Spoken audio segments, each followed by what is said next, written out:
അക്ഷരലോകത്ത് അറിവ് പകർന്ന് olive international school 18 വർഷം പിന്നിടുന്നു. LKG, UKG, ഫസ്റ്റ് സ്റ്റാൻഡേർഡ് എന്നീ ക്ലാസുകളോടെ തുടങ്ങിയ സ്കൂളിൽ ഇതിനകം 7ാം സ്റ്റാൻഡ് വരെയുള്ള ക്ലാസുകളുണ്ട്. യൂണിറ്റി ചാരിറ്റബിൾ സൊസൈറ്റിയുടെ കീഴിലാണ് വിദ്യാലയം പ്രവർത്തിക്കുന്നത്. ചെയർമാൻ അബ്ദുൾ സത്താറിന്റെ നേതൃത്വത്തിൽ മികച്ച പ്രവർത്തനമാണ് നടന്നുവരുന്നത്. പഠനത്തിനു പുറമെ യോഗ, കരാട്ടെ, ഡാൻസ്, പാട്ട് എന്നിവയും ഈ വിദ്യാലയത്തിൽ പഠിപ്പിക്കുന്നുണ്ട്. Library, computer lab, smart class എന്നീ സൗകര്യങ്ങൾ വിദ്യാലയത്തിൽ ലഭ്യമാണ്. എല്ലാ പ്രദേശങ്ങളിൽ നിന്നും വാഹന സൗകര്യം സ്കൂളിലേക്കായി ഒരുക്കിയിട്ടുണ്ട്. യോഗ്യത നേടിയവരും പരിചയസമ്പന്നരുമായ അധ്യാപകരാണ് ക്ലാസുകൾ കൈകാര്യം ചെയ്യുന്നത് എന്നത് പ്രത്യേകതയാണ്. സ്പോക്കൺ ഇംഗ്ലീഷ് ക്ലാസുകളും കൗൺസിലിംഗ് ക്ലാസുകളും വിദ്യാലയത്തിൽ നടത്തിവരുന്നു. ഒലിവ് ഇന്റർനാഷണൽ അൽബീർ എന്ന വിദ്യാലയം കഴിഞ്ഞ വർഷം മുതൽ ആരംഭിച്ചു. ഇസ്ലാമിക മതപഠനത്തിന് മുൻതൂക്കം നൽകിയുള്ള സ്കൂളാണിത്. അക്ഷരലോകത്ത് തല ഉയർത്തി നിൽക്കുന്ന സ്കൂൾ കൂടിയാണ് ഒലിവ് ഇന്റർനാഷണൽ സ്കൂൾ.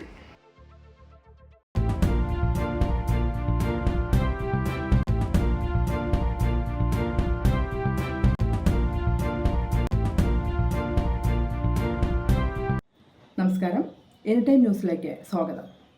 ലോക്സഭയിൽ തിങ്കളാഴ്ച പ്രതിപക്ഷ നേതാവ് രാഹുൽ ഗാന്ധി നടത്തിയ ഹിന്ദു പരാമർശം സഭാരേഖകളിൽ നീക്കി. ഹിന്ദുക്കളെന്ന് വിശേഷിപ്പിക്കുന്ന ചിലർ ഹിംസയിലും വിദ്വേഷത്തിലും ഏർപ്പെടുന്നുവെന്നായിരുന്നു ഭരണപക്ഷത്തെ ചൂണ്ടിയുള്ള രാഹുലിന്റെ പരാമർശം.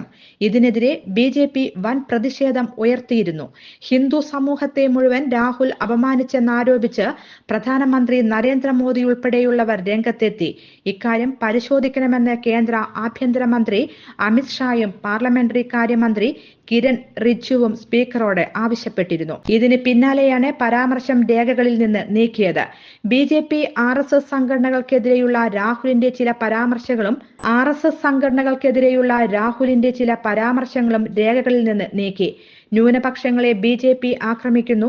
വ്യവസായികളായ അംബാനി, അദാനി എന്നിവരെ കുറിച്ചുള്ള പറയുന്ന ഭാഗം നീറ്റ് പരീക്ഷ സമ്പന്നർക്കുള്ളതാണ്, നന്നായി പഠിച്ചു വരുന്നവർക്ക് സ്ഥാനമില്ല, അഗ്നിവീർ പദ്ധതി സൈന്യത്തിന്റേതല്ല, മറിച്ച് പ്രധാനമന്ത്രിയുടെ ഓഫീസിന്റേതാണ് തുടങ്ങിയ പരാമർശങ്ങൾ ഒഴിവാക്കി. കൂടുതൽ വാർത്തകൾക്ക് ഞങ്ങളുടെ ചാനൽ സബ്സ്ക്രൈബ് ചെയ്യുക, ഫേസ്ബുക്ക് ഫോളോ ചെയ്യുക. വാർത്തകൾ വേഗത്തിലറിയാൻ എനിടൈം ന്യൂസ്.